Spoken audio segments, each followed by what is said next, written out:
পরগাছা চেনেন নিশ্চয়। আপনার জীবনে আবার পরগাছা নেই তো?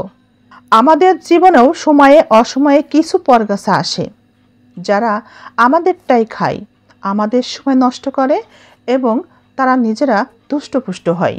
পরগাছা কিন্তু মাটিতে জন্মায় না, এরা অন্য একটি গাছে জন্মায় এবং সেই গাছের উপরে নিজেকে সমৃদ্ধ করে।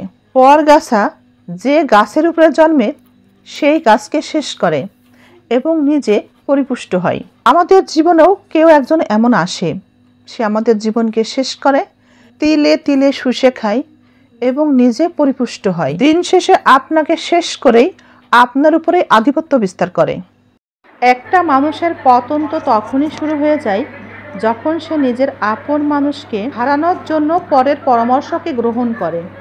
সত্যি, দূর থেকেই মানুষ অনেক সুন্দর, কিন্তু যখনই মানুষের সাথে মেশা হয়, তাকে জানা হয়, মানুষটির কাছাকাছি যাওয়া হয়, তখনই মানুষটির প্রতি আকর্ষণ কমে যায়। একজন নারীর অহংকার কি জানেন? একজন নারীর অহংকার টাকা পয়সা, ধন সম্পত্তি, সোনা গহনা কিন্তু না। একজন নারীর অহংকার স্বামীর ভালোবাসা, যদি সে পায়। এই মুহূর্তে একটা কথা খুব মনে পড়ছে, কি বলেন আপনারা? বলবো? আচ্ছা, বলেই ফেলি। বিশেষ করে ছেলেরা শুনবেন মনোযোগ দিয়ে এবং মেনে চলবেন। একটা কথা জানেন, মেয়েদের নিয়ে খেলে শয়তান, ইবলিশ। ইবলিশ বা শয়তান মেয়েদেরকে নিয়ে খেলে, আর সেই মেয়েরাই ছেলেদেরকে নিয়ে খেলে। ছেলেদের নাচায়, ছেলেরাও নাচে। সেই সব মেয়েদের পিছনে কিছু ছেলেরা ভেড়ার মতো দৌড়ায়। আপনার জীবনে হাজারো সমস্যা, শত শত অভাবে আপনার দিন যায়। আশেপাশে কোনো মানুষ আপনার খোঁজ রাখে না, কেউ দেখেনি আপনাকে। আপনি পড়ে আছেন, দু একজন হয়তোবা দেখেছে, অথবা কেউ দেখেনি। কিন্তু যেদিন আপনি উঠে দাঁড়াবেন, সেদিন সারা বিশ্ব আপনাকে দেখবে। কিন্তু অহংকারের কারণে যদি আপনি পুনরায় পড়ে যান, তাহলে সারা বিশ্ব আপনাকে দেখে হাসবে। এই কথাগুলো আপনার সারা জীবন কাজে লাগবে। যদি আপনি টাকা উপার্জন করতে পারেন, তাহলে সম্মান এমনিতেই আপনার ঘরে চলে আসবে। কিন্তু যখন পুরুষের পকেটে টাকা থাকে না, তখন সব থেকে কাছের মানুষ হয় তার স্ত্রী।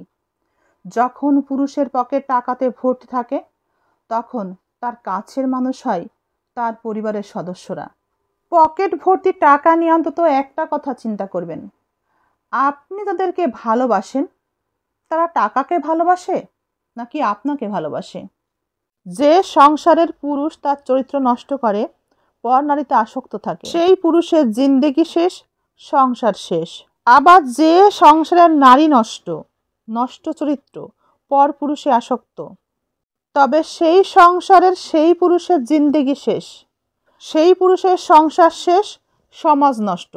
নারী পুরুষ যদি নির্লজ্জের মতো চলাফেরা করে, যদি তাদের চরিত্রকে ঠিক রাখতে না পারে, তবে সেই ঘর সংসারগুলো শেষ, তাদের জীবন জিন্দেগি শেষ, এমনকি সমাজও শেষ। জানি কি কোন দুটি সময়ে মানুষের চরিত্র, অর্থাৎ আমাদের চরিত্র সম্পর্কে আমরা বুঝতে পারি? কোন দুটি সময়ে আমাদের চরিত্রের পরিচয় পাওয়া যায়? 1 নাম্বার, যখন একজন ব্যক্তির কাছে কিচ্ছু থাকে না, শুধু থাকে ধৈর্য, আর কিচ্ছু থাকে না, একমাত্র ধৈর্যই সাথে থাকে। দ্বিতীয়, যখন আপনার কাছে সব কিছু আছে, তখন আপনার ব্যবহার